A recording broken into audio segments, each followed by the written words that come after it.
বিশ্ব জলাতঙ্ক দিবসে বিশ্ব জলাতঙ্ক দিবসে পথ কুকুর বিড়ালদের জলাতঙ্কের টিকাকরণ হল রাজ্য প্রাণী স্বাস্থ্য কেন্দ্র চুচুড়ায়। সৃজিতা দাস 150 পথ কুকুরকে রোজ খাবার দেয়। তাদের স্বাস্থ্য খারাপ হলে চিকিৎসা করায়, নিজে টিউশনি করে যা আয় করেন তার প্রায় সবটাই ব্যয় করেন পথ কুকুরদের জন্য। তিনিও আজ তার পোষ্যদের জন্য টিকা নিতে আসেন। সৃজিতা এই বিষয়ে জানিয়েছেন, বেশ কয়েক বছর ধরে তিনি পথ কুকুরদের দেখাশোনা করেন। তার মা, ভাই, দিদিও তাকে সাহায্য করে। বর্তমানে 150 কুকুরে খাবারের ব্যবস্থা করেন রোজ। তাদের স্বাস্থ্য নিয়মিত স্বাস্থ্য পরীক্ষা করান, সময় সময় টিকা দেন। রাজ্য প্রাণী স্বাস্থ্য কেন্দ্রের চিকিৎসক জয়জিৎ মিত্রের বিষয় কি বললেন আপনাদের সামনে তুলে ধরছি। হ্যাঁ, ভ্যাকসিন দিতে এসেছি। আমার রাস্তার অনেক কুকুর আছে, আমি প্রায় 150টার উপর কুকুর খাওয়াই। কোনো এনজিও নয়, আমি নিজে টিউশনি করি, তার থেকে যা পাই সেগুলো দিয়েই ওদের ওষুধ খাওয়া যা যতটা পারি ততটাই করি। কতদিন ধরে করছেন এটা? অনেক বছর ধরে। সাথে আমার মাও হেল্প করে, আর ভাই, দিদি, ওরাও সব নিজেরা। আমরা যা যা রোজগার করি ম্যাক্সিমামটাই ওদের পেছনে চলে যায়। এগুলো কি আপনার বাড়িতেই থাকে নাকি রাস্তাতেই থাকে? এমনি খেতে দেওয়া, তারপর এমনি শরীর খারাপ হলে চোখের সামনে সেগুলো তো আমাদেরই করতে হয়। মানুষকে তো বলে বোঝানো যায় না। ওরা মারবে, ধরবে, ওদের খেতে তো দেয়ই না, উল্টে মারে, ধরে। একেই ওদের এমনি রোগ, তার উপর আরো মারা ধরা, তার জন্য আরো বেশি ওদের ক্ষতি হয়। পথ কুকুরদের মানে খাবার দেওয়ার জন্য একটা নির্দিষ্ট জায়গার কথা বলেছিল কোর্ট থেকে একটা অর্ডার। হ্যাঁ, সেটা তো কোনো কিছুই নয়। মিড ডে মিলের কথাও শুনছি যে বাচ্চাদের সাথে যে সব জায়গায় দেবে, তো আমার মনে হয় না এগুলো কিছু ওয়ার্ক করবে। আলটিমেটলি কাজটা যেটা হবে, আমরা জানি যে একই মিড ডে মিলেও এত স্ক্যাম হচ্ছে, তার উপর ওদেরও যদি খাবার ইয়ে থাকে, কুকুররা তো খাবার পাবেই না, সাথে কিছু মাঝের লোকেদের সুবিধা হবে। আজকে কি ভ্যাকসিন হলো? হ্যাঁ, এর হয়নি, এখনো চেক করবে, বাকি রয়েছে, তাদেরটা করে দেবে। দেখা যাক, সবাই যদি আমরা একসাথে থাকি, ওদের অবলা প্রাণী আমরা যদি না দেখি, কারা দেখবে? নামটা বলুন। আমার নাম সৃজিতা দাস, আমি এমএসসি বিএড কমপ্লিট করেছি, এখনো দেখতে। আমি চুচুড়াতেই থাকি। হ্যাঁ বলুন। Progressive veterinary doctors association Hooghly জেলা কমিটির উদ্যোগে আজ চুচুড়া রাজ্য প্রাণী স্বাস্থ্য কেন্দ্রে সংগঠনের উদ্যোগে ওয়ার্ল্ড জুনোসিস ডে আমরা সেলিব্রেট করছি। এই দিনটি সারা পৃথিবীব্যাপী ওয়ার্ল্ড জুনোসিস ডে আমরা পালন করা হয়। বিশেষত লুই পাস্তুর প্রথম অ্যান্টি রেবিজ ভ্যাকসিন একটি 9 বছরের বাচ্চাকে প্রথম সফলভাবে প্রয়োগ করেছিলেন। সেটিকে বিশ্বব্যাপী স্মরণীয় করে রাখার জন্য এই দিনটি সারা পৃথিবীব্যাপী ওয়ার্ল্ড জুনোসিস ডে হিসাবে সেলিব্রেট করা হয়। আমাদের সংগঠনের পক্ষ থেকেও আমরা এটা প্রতি বছর ওয়ার্ল্ড জুনোসিস ডে আমরা অবজার্ভ করে থাকি। বিভিন্ন জেলাতে, চুচুড়া শহর ছাড়াও আজকে রঘুনাথপুর টু পুরুলিয়া, সেখানেও আমরা এই একই ধরনের কর্মসূচি গ্রহণ করেছি। এবং এখানে আমাদের যে সমস্ত রাস্তার যে সমস্ত কুকুর আছে এবং যেগুলো বাড়িতে যে বিড়ালগুলো আছে, তাদের আমরা অ্যান্টি রেবিজ ভ্যাকসিন এখানে দিচ্ছি। তার সাথে সাথে আমাদের এখানে বিশেষ করে আমাদের ডগ এবং ক্যাটসের ব্যবস্থা করা হয়েছে। এবং ওয়ার্ল্ড হেলথ এই আসপেক্টে আমাদের ওয়ার্ল্ড জুনোসিস ডেতে যে এবছরের থিম, সেই থিমকে লক্ষ্য রেখে আমাদের প্রফেসর চঞ্চল গো, মাননীয় উপাচার্য, পশ্চিমবঙ্গ মৎস্য প্রাণী সম্পদ বিশ্ববিদ্যালয়, এই বিশ্ববিদ্যালয়ের প্রাক্তন উপাচার্য, উনি আজকে গেস্ট স্পিকার হিসাবে উপস্থিত হয়েছেন।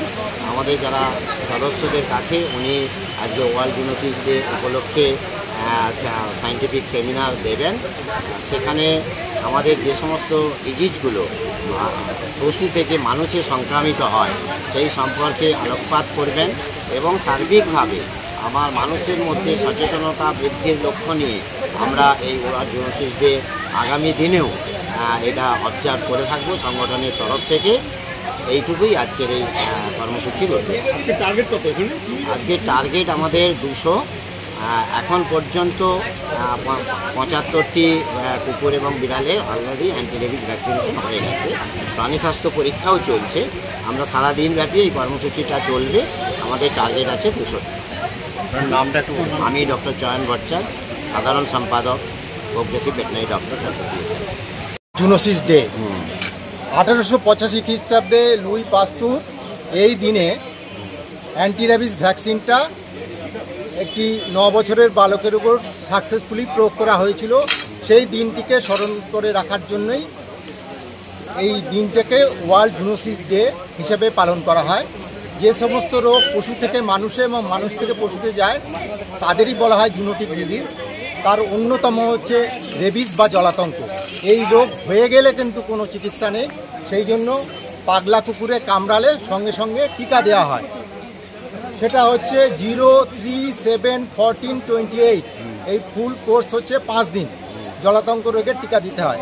কিন্তু কুকুর পোষার সময় 3 মাস বয়স থেকে প্রতি বছরে একবার করে আমরা জলাতঙ্ক রোগের প্রতিষেধক টিকা যদি দিয়ে রাখি, তাহলে এই জীবাণুটা তাদের মধ্যে আসতেই পারে না, তাহলে তার কামড় থেকে এই রোগটা হতেই পারে না।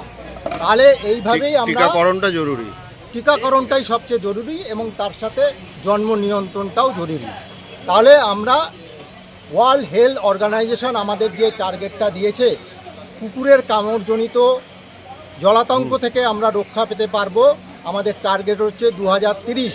সেটা করতে গেলে সবাই মিলে প্রচেষ্টা না করলে হবে না, নিরন্তর এই ভ্যাকসিনেশন প্রোগ্রাম চালিয়ে যেতে হবে এবং একবার করলেই হবে না, একটা ভ্যাকসিন করলে সেটা 1 বছর অ্যাকশনটা থাকে 1 বছর। তো সেই জন্য আমরা প্রতি বছরই এই প্রোগ্রামটা করে থাকি এবং বছরে একাধিকবার আমরা এই প্রোগ্রামটা করি।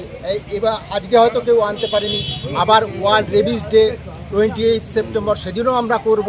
এইভাবেই আমরা করে চলেছি। প্রতি বছর 70,000 মানুষ পৃথিবীতে জলাতঙ্ক রোগের জন্য মারা যায়। তো তার অধিকাংশই হচ্ছে আবার ভারতবর্ষে প্রায় 56 থেকে 60,000 লোক মারা যায়। এটা সচেতনতার অভাব। তো এই সচেতনতা গড়ে তুলতে হবে মানুষের মধ্যে, এবং যে রোগ ভ্যাকসিন করলেই কিওর হয়, তার হাত থেকে মুক্তি পাওয়া যায়, সেই জন্য আমরা ভ্যাকসিনটাই করে চলেছি। নামটা আমাদের আজকে টার্গেট আছে 200, আমরা এখন পর্যন্ত 100টা ভ্যাকসিন করেছি, আশা করি আরও করতে পারবো। এবং এর সাথে সাথে দেশি কুকুর বিড়ালের আমরা প্রদর্শনীয় ব্যবস্থা করেছি। যারা ভালোভাবে কুকুর পোষেন আপনারা দেখতে পাবেন, এখানে অনেক ভালো ভালো কুকুরও এসছে। এবং আমি কলকাতা ডগ স্কোয়াডের কুকুর দেখতে গিয়েছিলাম, সেখানে একটি দেশি কুকুরও আছে। গভর্নমেন্ট অ্যাসোসিয়েশন যেমন তারা রেখেছে, একটা দেশি কুকুরও রেখেছে। তো দেশি কুকুরও ভালোভাবে পুষলে ভালোই কাজ করে। কি নাম? আমি ডাক্তার জয়জিৎ মিত্র, প্রাণী চিকিৎসক, রাজ্য প্রাণী স্বাস্থ্য কেন্দ্র, চুঁচুড়া।